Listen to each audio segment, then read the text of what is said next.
I'm about to get the recording notification. Okay, we're recording, guys.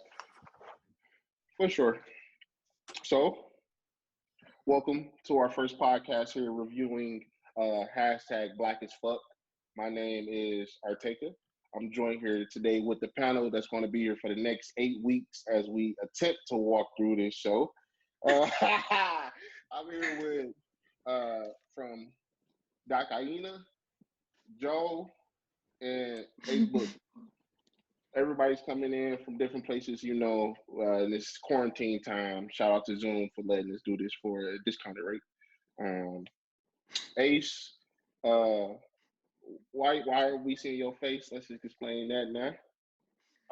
You're not seeing my face because I dropped my phone, I cracked my camera, and I ain't got no other device to, zoom off of. So I don't like y'all facial expressions right now. Hey, all right. Look, if that's what it's gonna be, that's what it's gonna be. Here at Lear 10 Productions, so we are going to try to bring out some new podcasts during this time. We're trying to pump out the East Clean podcast as soon as possible. We're working on putting together a Mother's Day podcast, where mothers talk about motherhood, and shit like that. We're working on the business on this podcast to educate people during this time because they might be at home, might as well put a business plan together and start a business in the Black neighborhood. Go ahead. What'd you say, John? Buy here, pay here. Buy here, pay here ordeal. All right. So I guess question one, let's just jump right into it. Let's just go around. It's going to be Dacky, Joe, Bugs, me. All right. That's how it's on my computer. What is your initial reaction on watching the episode? Did you like it? Was it just a dud? Did you fall asleep? Did you like, I want to binge watch it? What was your initial reaction? It was corny, and I fell asleep. Straight up like that. It didn't get my attention. It did for the first 15 minutes, and then it kept being corny, and it kept making, I don't know if the point was to be sarcastic, but the jokes was just like, it was a show about Black people geared towards white people, and I didn't like it. Next. All right, go ahead, Joe.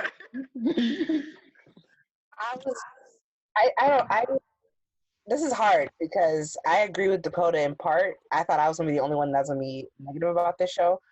But I was interested to watch the next episode because it has that ABC vibe. I mean, I just don't like the setup of the show. I think it's the daughter is kind of setting it up and trying to use it as her application to film school. That's what I understood correctly. And it's walking this line between being that documentary and then trying to be this funny sitcom, and I think that the message is getting lost because he doesn't know what path he's kind of taking with it. And Rashida Jones can't really act herself out of a box, so Quincy, did he not fill up that bank account for her? Why did he have her back? Is this edited? The first question I asked when I saw her as like the lead woman, I said, "Wait, was that the one that Tupac was fucking?" And somebody said, "No, that's her sister." So I just had to. That's the only thing I was worried about. And people barely know she's. I mean, that's a whole nother conversation, and it's worth having. But if for a show like that, and then all the kids look like they're not even related to him, and are the kids not all different? I'm not like, oh, that's his kid. Oh, other one that looks okay, that's also his kid. I mean, Rashida is racially ambiguous. I'm done. That's my topic. Oh fuck! Hold on. All right, go ahead, Ace. What's the question? The question is, what was your initial reaction to watching the episode? My initial reaction after watching episode 1, I feel like it started off a little bit everywhere. I really wasn't catching on what was going on.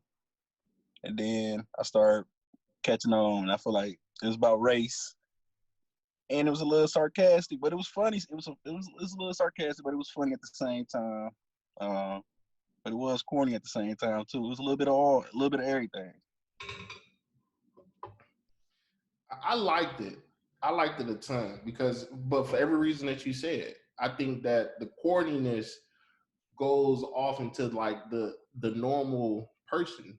Everybody's not fucking funny like we are. You feel me? There's a lot of corny motherfuckers, and then it's just that sarcastic humor. I like the the docu sitcom is what I'm gonna call it. It's half documentary, half sitcom. They be breaking the fourth wall.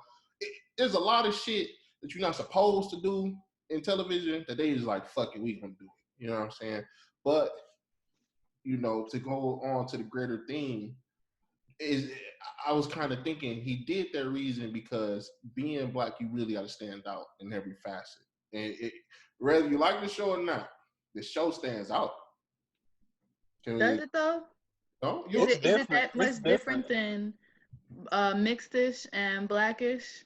I never saw those shows. I only watched a couple of them because they struck me just as this one did, as shows about Black or brown people made for white people.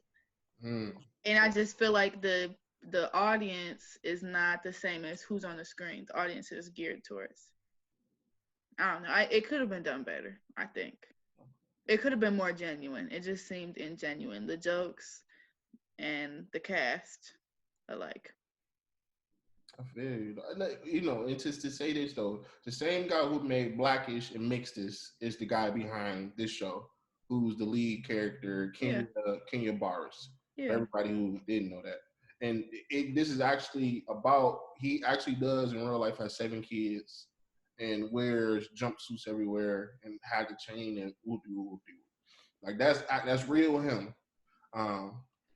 No acting. But I can see where, dialogue is so big. The one thing that really had me thinking, but I had to snap out of it some as the show progressed, that it might be for a white audience, is the usage of the term dude.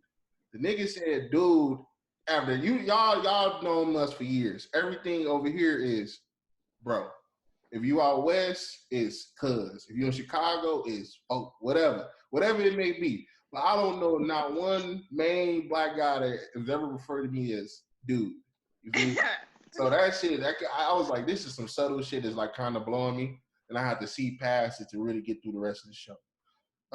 But as we come on to characters, what was your favorite character? And I guess we're gonna reverse it. We're gonna go Ace, Joe, Dacky last. Favorite character from episode 1, and what was your impression? Like, what impression did that character leave on you to where you get like, okay, I can get behind this character?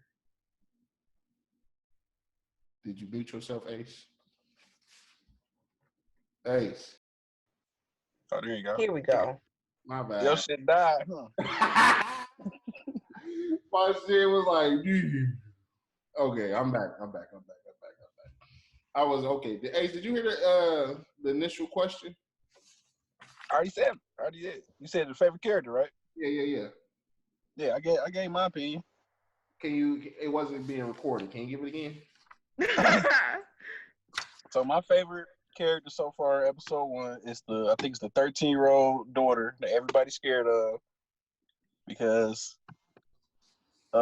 she just kept it real from the beginning. As soon as she got on the show, she was blurred out at first, and then because she just kept it real, like she think it's stupid, she think it's pointless, and like everybody don't like her right now. So that's my favorite character. You say from the jump. Hey, she reminded me so much of Michaela. Like I was just like, well, you know what I'm saying? Jolene. Talking about graduation, but my favorite character, and I can't remember his name, is the boy. His birthday. Nobody wished him happy birthday. That was me. Pops. I'm just talking about Pops. Yes, and he said, maybe no one, what did he say? Maybe nobody told him. And he said, it was right next to the homework on the board. I said, that's me. That is. Oh, Pops is a clown. Dacky, in the 20 minutes that you saw, who struck you? I don't think I can formulate an opinion by one episode. I think I'll get back to you on episode 2. I fucked with Kenya. The scene where he is in the middle of of all the commotion working, so everybody knows how hard he works. Oh, that's me. That's me. I guess that's some shit. Like I can see why he did it. You know what I'm saying? And it said in the I love that it set the scene as he's kind of the dictator, of this whole thing. But he's the reason why everything is the way that it is, good or bad. You feel me? So I like that a lot. I like Kenya. I did not. I agree with Joe though. I didn't like the wife in episode 1. I didn't like Joya. Gina Jones is not a great. I don't want to like. This sounds so terrible. I don't know how to say this nicely. Like when I think of a black woman being a mother in a sitcom, Gina Jones is just not the first person. Does that sound terrible? All I can think of is that little wind up teeth. Right That's what I'm saying. Like, I thought I was the only one hearing that. Look, don't make that face. Don't make that face, Joe. The fucking baby. The baby only had one line in the movie, but that shit was so funny. He was like, "Ma, I think I shit my pants." What? That shit tickled me. All right, so we get into the meat here. Obviously, the episode is titled "Because of Slavery," and it kind of sets the conditions for the entire show. As we're going to see, all of the episodes are titled "Because of Slavery" before, except episode 8, right? What themes, if any, pop to you? I know this is something that Ace really wanted to talk about. Like, what had you really like? Okay, this is a decent show. Like, Ace. That's on me. Yep. I like the way they when in the beginning it was like I said, it was everywhere. I didn't really know where they was going with it, but going towards the end, I like how they put it all together. Like, okay, it's talking about how black people. It's how like I don't know how to put it, but it's like how black people. How can I say this? How black people should be themselves. Like you shouldn't have to like he's saying, like driving the car and stuff. Like he shouldn't have to drive a fucked up car if he got money or shit like that, basically. You went and got sound effects? You said what? You was talking about a car and all you do is slam the car door. She told me sound effects. Oh shit! Over the car. I'm screaming. Joe, I love, and then this is where we can, let's really talk about it. Like the onset of like the talking about the white gaze. You know what I'm saying? I think us four are all decently successful in the fields that we've, selected to venture out into, and we've all been to conferences. And me and Joe, when we won in Chicago, and white people were looking at us like, or like even like this year we read a lot about affirmative action and shit like that in law, and just that gaze, like Justice Thomas, he's so conservative. I really want to slap the shit out of him, but I respect him because the reason he's that way is because he got a degree in law from Yale, but he put 10 cent. He said his degree is only worth 10 cent because everywhere he went, people think that he only got into Yale due to affirmative action. It's that kind of like that gaze of why are you here? You don't necessarily belong around in this situation. Or if you are here, you only here because you hooped or so dope. You feel me? And that, if that's that's what I took as the overall theme, because like we have those everyday challenges as being black and being in certain situations where we want to act like ourselves, but why do we have to learn how to code switch and not them? I've always asked that question. Why, if I walk into a spot that's a predominantly white spot, and I eat a court and I have on earrings, I'm told I got to take my earrings out. Why? So it's just like, why? And the title fits perfectly because of slavery. You know what I'm saying? There's like, my mom growing up, I've always had this froze. Everybody knew me. I've always had a lot of hair. Same with Ace. And my mom always told us like we gotta cut our hair if we want to make it in the world. Like what? Why is that being taught to us as kids? I gotta keep my hair short to be successful. I don't believe straight. You gotta keep it straight too. That's what they tell females. Straight. And you know the one scene that a lot of people not gonna talk about, but the scene that really put it into this shit is when, because I didn't know this, when Drea, the girl, the main protagonist here, when she talked about the only time that blacks were seen as successful was when they had on their Sunday best, and just that whole mentality, right? Of and she said, as she said, they took us down to the churches to show us that we were good Christians and shit, and you wore your Sunday best. But like, they are the ones who dressed us. They dressed the slaves, and that's the only time they thought that the slaves looked good when they dressed them. But why, bro? Like, I can't do this shit to my hair. I can't do that shit. You feel me? I got a curly fro. I'm about to wear this shit how I wear it, get it braided, whatever. I'm not about to allow you to put this gaze on me when I come around looking like this. Not doing that. To go then, how me sitting how Kenya was in the window, like, damn, I gotta sell my chain. Like that shit, that fucked me up, man. That's what really sold me on the show as the team when to watch it, because I feel that.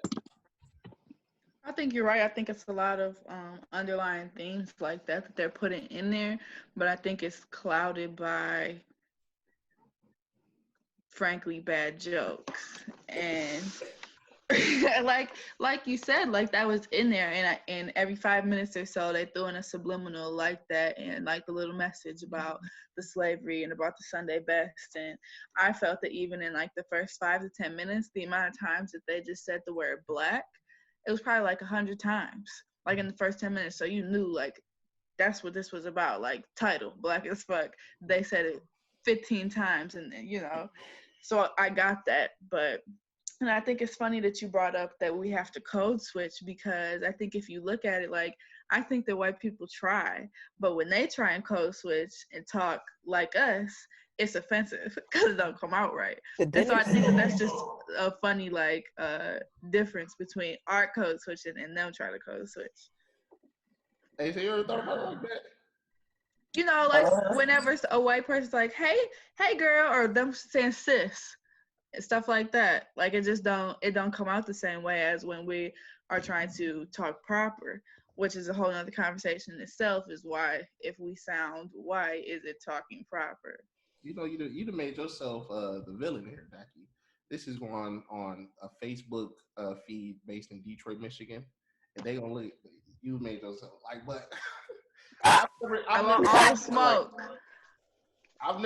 Ace, have you ever thought about it like that? I haven't. I've never. Damn, that wasn't in the script. No, I don't have a rebuttal, and obviously you come from a place. Not gonna say where you're from, but you come from a place where it's a little bit more diverse than, say, a Detroit, which is the blackest city in America. So everything's more diverse than Detroit, is what I'm saying. But wow.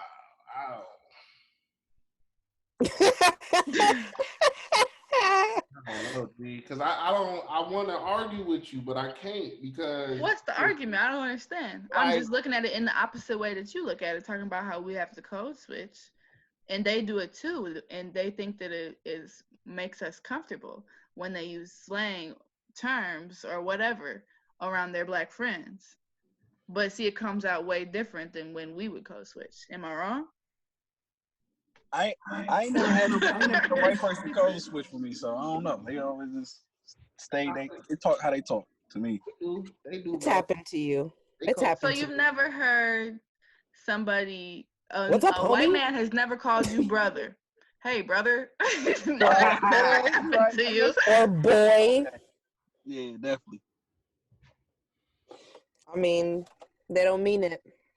Or have made a joke about shoes, anything, rap, just suddenly brought up rap music. Like, that's never happened. Maybe it's they're not using different terms, but to change the subject or to try to relate to you. Okay, yeah. I witnessed that. And I know for sure you've heard a white person try and talk black, even if it didn't come to directly towards you. Yeah, I heard it. Yeah. Arteka. Yeah, not the T. I mean, listen. Why can't there be a certain middle ground to where? But essentially what I was about to argue was equal but separately. But like, why isn't there a fucking? I'm wrong. Why is there a middle ground to where why why aren't you comfortable around me for me just being a person? Why do you have to feel the need Because for of slavery. God damn. hey, the goddamn because of slavery. She just cut 30 minutes out the podcast. She did. Well, Joe, we didn't get to you, Joe. What were your what were your themes that really struck out to you? I think you already said them. Just that feeling of, I don't know. I really related with the guy when he's talking about "Don't gotta sell my chain," like having pieces of your identity that makes you you, but stereotypes you and makes people view you differently. I find myself sacrificing who I truly am a lot just to be accepted or to advance myself. And it's a sucky feeling to like lose a part of yourself and want to, I don't know, advance. So I really felt that theme of having trouble at being your truest self without seeming like, for lack of a better word, what did you say? Am I a CON? And I was like, dang, yeah. I don't feel comfortable saying that word. I'm sorry. Not on Facebook. Saying what word? Coon. Talking about Coon. Uncle Tom. I'm saying it on Twitter. I can say Uncle Tom. I'll say Uncle Tom. Oh. That's 100 though. That stereotypes are a part of humanity. Like they're gonna always be here. But like, what ways do you guys, in your expert opinion, think that we can lessen the impact of stereotypes on society? If anyway, this is just shooting from the hip. It doesn't have to be no big lavish plan. It could be just a couple sentences. You feel me? It don't matter. This would be the last thing to talk about before we close. Oh, we got one more thing. How we can lessen stereotypes? Mm-hmm. Did you say something culturally competent? I don't be kind and be unbiased. Truly treat people how you want to be treated. I know it's easy. That's all I can say. You have to have that intrinsic, motivation to want to, and not have to. And I think that's the most important, because there are a lot of people who claim they don't use stereotypes, but then in the very confines of their home, and even myself, I'll do it. Like use terms that maybe aren't as acceptable. Maybe even me still even saying the N-word is inappropriate. Because it's not. It can if it's seen as hurtful. You know what I mean? And I'm not African American. I'm not like in that sense. I'm African. So some people could argue that I can't use that word. You're right about that, bro. I was Oh, just Jolene, I just want to clarify. Yes. When you say nigga, you feel you're being offensive. When I say that word around other people, yes. White people? Yes. People of other cultures. I don't feel comfortable saying it around them. So if you're in a room of black people, it feels fine. But if you say it in front of someone who's not black. Right. And because of that distinction, that's where I feel like it's tough. But this is a personal, like a personal thing. So I had come from a bit of a different point of view than you guys do. Gotta have your mom on, and I just want to ask you this straight up. What the fuck? What's your problem with us? What did we do? What is it? Because we got put on the ship? Why? I mean, such a beef? some certain people mold the way that the world sees other people. And if the media only showed you one thing or you only heard one thing about a certain, you know what I mean? If white people, if not white people in general, but if white people in Africa were, this is just a theory. I don't know. I didn't study African American anything, but if they're the ones spreading the message over there about, people, African Americans, you're going to internalize that. All you see on TV, they had British television. There wasn't much, Black power or anything there. So that's all they know. And I knew you were going to say that. That's why I asked that question. And that's going to Oh, go into what I want to say. I think it's just how we program ourselves based on our cultural interactions with people. We've all been in these type of symposiums where they do the what is it? Your soft. I forget your preconceived notions about people, and they show like a guy, a Mexican guy, tattoos and piercings all on his face. Then they show him next to a white guy, clean or whatever. Then they go, which guy would you trust to do X activity? And then everybody goes the clean cut white dude. And they go, well, look, this guy, he fucking killed 15 people. This Mexican guy with all these tattoos is the mayor of some town in Arizona. Like that's real story, real story. He's like, I forget his name though. So I think a large part of why we feel that way is what we consume in terms of media, whether if it's like watching a film. Like I'm trying to think, what is something that's real subliminal and I don't know anything Quentin Tarantino will turn into a racist. And then, but like all movies do these kind of scenes. Like The Godfather is one of my favorite movies, but I hate that it does. Is he goes in number one, he goes and they talking about drugs. He goes, let's let the darkies have it. They'll kill themselves anyways. They're monkeys. Type of shit. Like that shit. It's so sly. You feel me? That if you pick up on it, like, oh yeah, the darkies will kill themselves. And now that begins to manifest itself and trickle down if you have kids or whatever. Okay. And then I guess the last thing we got is next week. Any expectations? Thumbs up or thumbs down on if you expect it to get better or you expect it to get worse. I got a thumbs up. Thumbs up. Thumbs up. Which way's your thumb going, Ace? Up. All right. All right. And with that, this is episode 1. 8 weeks. 8 weeks of this, guys. We're gonna try to post it on Facebook each Friday. I appreciate it. Once again, we have Doc Aina, Joe, Ace, AJ. Any shout outs? shout out to Rashida Jones, because I know times must be tough. I'm just kidding. Right. This is not it, sis. Shout out to just being black. Shout out to Black as Fuck for thank you. Oh, shout out to Zoom for giving us unlimited time. Normally they charge. All right, y'all.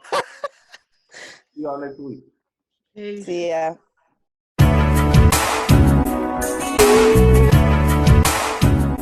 I'm thinking. Who I'm next? Hold on. Let me Wait, bro, we live. trying to see something. I'm wondering if I'm recording the shit on the screen, will not a sound be made because the sound is coming through my headphones? Let's